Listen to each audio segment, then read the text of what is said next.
Hoje, no Claramente, o psiquiatra Dr. César Vasconcelos traz informações sobre a doença da esquizofrenia. Vamos acompanhar.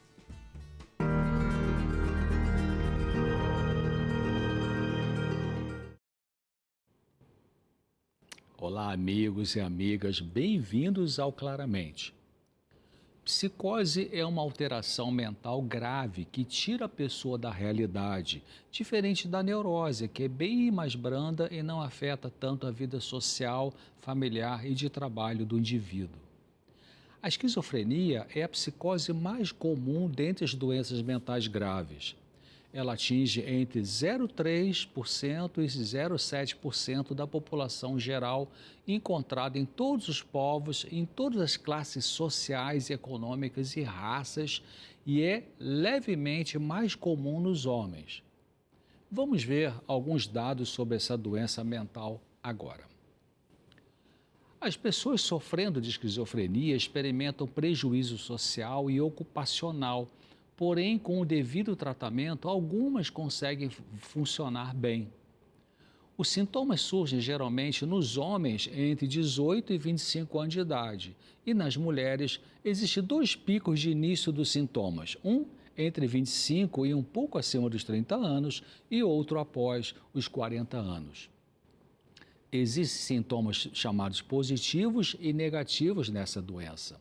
Sintomas positivos são os acrescentados à vida mental do esquizofrênico, que não existiam antes da doença se manifestar. Por exemplo, as alucinações, que são alterações da percepção. Também os delírios, que são alterações do conteúdo do pensamento.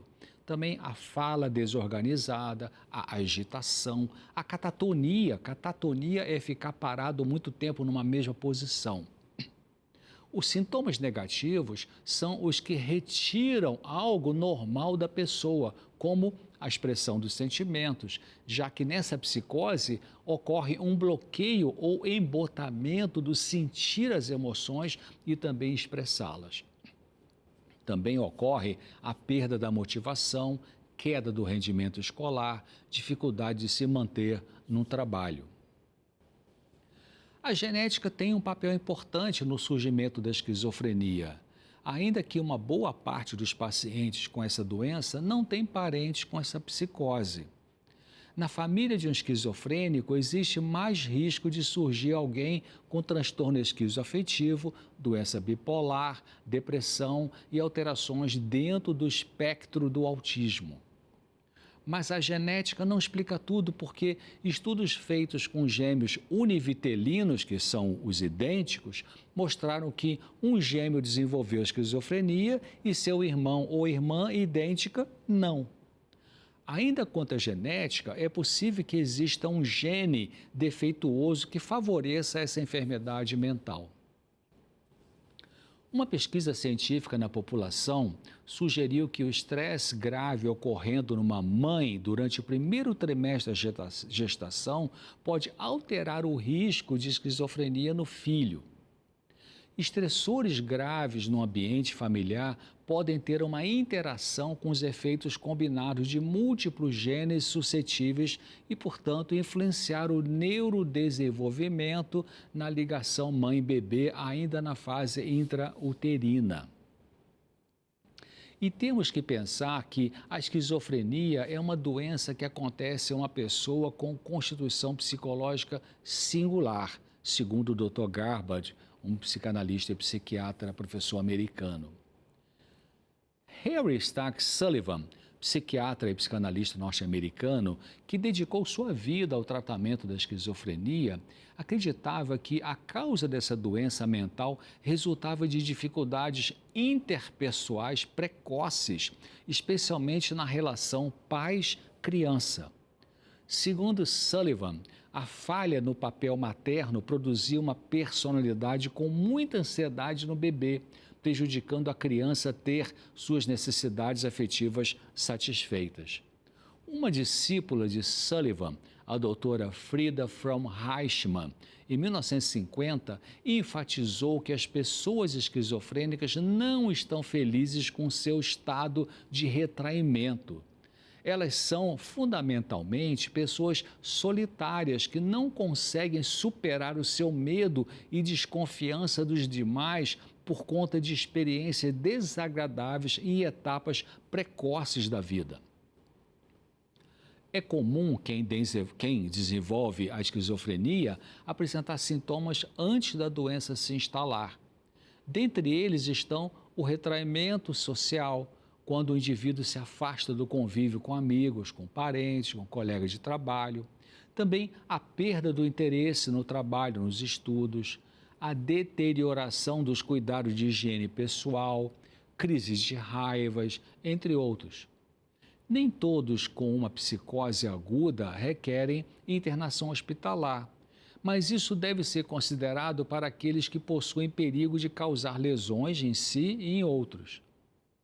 O tratamento para a esquizofrenia deve ser orientado por médico psiquiatra e envolve medicação antipsicótica e é necessária a psicoterapia que oferece treinamento de habilidades sociais e outras ajudas, sendo também importante haver o apoio social.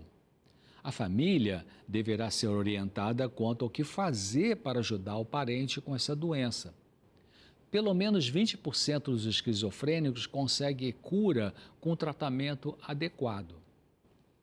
As pessoas que desenvolvem a esquizofrenia têm uma variedade de curso clínico, ou seja, como a doença evolui.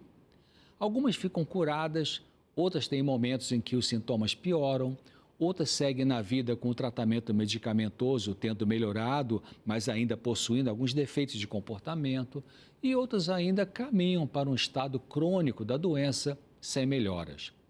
Entretanto, dentre os pacientes que permanecem com a doença, apesar do tratamento, alguns apresentam uma estabilidade nos sintomas sem piorar.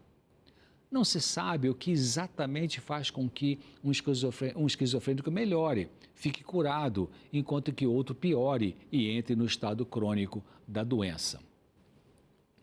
O suicídio é uma preocupação quando o esquizofrênico está em tratamento. O risco de suicídio é 13 vezes maior em pessoas diagnosticadas com esquizofrenia comparado com o público em geral. Os esquizofrênicos com alucinações auditivas, ou seja, escutam vozes perturbadoras e têm abuso de alguma substância, como álcool, maconha e outras drogas ilícitas, ou tendo já ocorrido tentativa de suicídio, possuem maior risco. Porém, o tratamento adequado da esquizofrenia e de outras doenças que possam estar junto da mesma pessoa, as quais nós chamamos de comorbidades, além de uma boa avaliação sobre os fatores de risco para o suicídio, reduz bastante a possibilidade de ocorrer esta morte trágica por autoaniquilamento.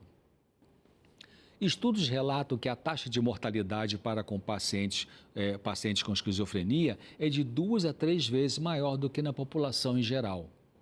A maioria das mortes em esquizofrênicos é relacionada com o aumento das taxas de doenças cardiovasculares, respiratórias, derrame cerebral, câncer e eventos ligados ao tromboembolismo.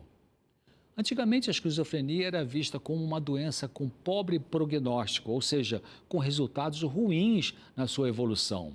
Mas hoje em dia, vemos uma diferença nos resultados das respostas do tratamento, sendo algo mais heterogêneo, com pessoas melhorando, como eu disse antes, pessoas estáveis, mas ainda com a doença e pessoas que cronificam.